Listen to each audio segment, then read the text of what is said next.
আসসালামু আলাইকুম বাইকার্স। আশা করছি সবাই ভালো আছেন। আলহামদুলিল্লাহ এতদিন একটু মন বিষণ্ণই ছিল, আজকে আলহামদুলিল্লাহ ভালো। আর মূল বিষয় হচ্ছে বাইকারদের মন ভালো থাকাটা আসলে ডিপেন্ডস করে তাদের গাড়ি বা যানবাহন যদি ঠিকঠাক থাকে। তো আল্লাহর রহমতে সবাই অনেকে পরিচিতর মধ্যে অনেকেই জানেন যে R15 V3 BS6টা আমি নেই, ইন্ডিয়ান ভার্সন এবিএসটা। তো এটাতে একবার যে সমস্যাটা ফেস করি, বাসায় আনার পর দেখি যে ইঞ্জিন ট্রাভেল সিগন্যালটা অন হয়ে থাকে। তো এতদিন নাম্বার ছিল না গাড়ির, তো আসলে কোনোভাবে মুভ করতে পারি নাই। এর আগে খোঁজ পেয়েছিলাম, কয়েকজন বাইকার্স আমাকে খোঁজ দিয়েছিলেন।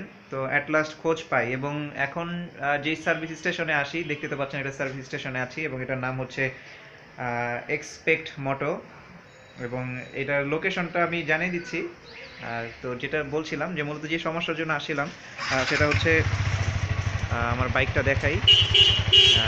এই হচ্ছে আমার ফ্যালকন V3 এবং জানেন যে এটা নিয়ে আমি আসলে পোস্টও করছিলাম, কয়েকজনকে বলছিলাম। তো এখানে মূলত যে ইঞ্জিন ট্রাভেল সিগন্যালটা অন হয়ে থাকতো, বা এটা আসলে শুধু শুধু এমনিতেই যে অন হয়ে থাকতো বিষয়টা তা না। এবং এই ভাই যিনি আসলে এটা ঠিক করে দিয়েছেন, ওনার যে সফটওয়্যারের মাধ্যমে বা সিস্টেমের মাধ্যমে উনি আমাকে সমস্যাটা দেখাইছেন যে আসলে এই কারণে সমস্যাটা হয়েছে। তো অ্যাকচুয়ালি প্রাথমিকভাবে যেটা দেখছিলাম যে ক্র্যাঙ্ক শ্যাফটের কিছু ইস্যুস ছিল, এছাড়া সেটিংসের কিছু প্রবলেম ছিল, কেবলস হয়তো প্রবলেম ছিল। এটা ভাইয়া আপনি মানে সামান্য কিছু বলবেন যে আসলে কী ধরনের প্রবলেম ছিল যদি, বা এই ভাইয়া মূলত এটা সলভ করে হ্যালো দিয়েছে। ভিউয়ার্স, সবাইকে স্বাগত। অ্যাকচুয়ালি এই প্রবলেমটা ম্যাক্সিমাম BS6 বাইকগুলোতে হচ্ছে, সবাই কম বেশি ফেস করতেছে। তো আশা করি যে প্রবলেমটা সলভ করতে পারছি, এজন্য একটু বেশি ভালো লাগে।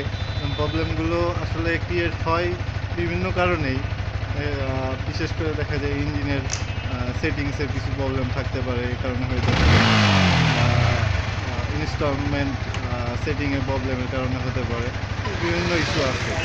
তো আশা করি আমাদের এখানে আসলে আমরা ইনশাল্লাহ প্রবলেমগুলো সলভ করে দিতে পারি এবং চেষ্টা করব। আচ্ছা আচ্ছা, সবাইকে ধন্যবাদ। Thank you so much. তো দেখলেন ভাইয়ের সাথে কথা বললাম সরাসরি, আর আমারটা অলমোস্ট ডান।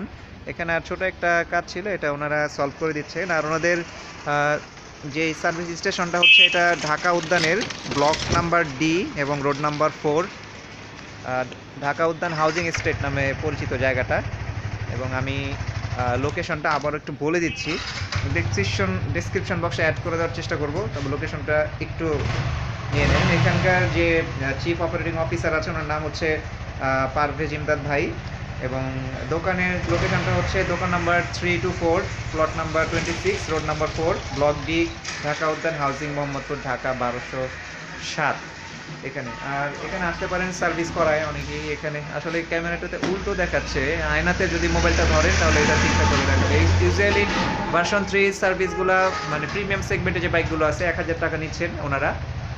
এবং এছাড়াও বাইক ওয়াশ 150 টাকা, এবং এছাড়া আরও যা যা টুকিটাকি যে সার্ভিসগুলো হয়ে থাকে এখানে তাই। এবং এখানেও ইঞ্জিন অয়েল সহ অন্যান্য প্রয়োজনীয় জিনিসপত্রগুলো পাওয়া যায়।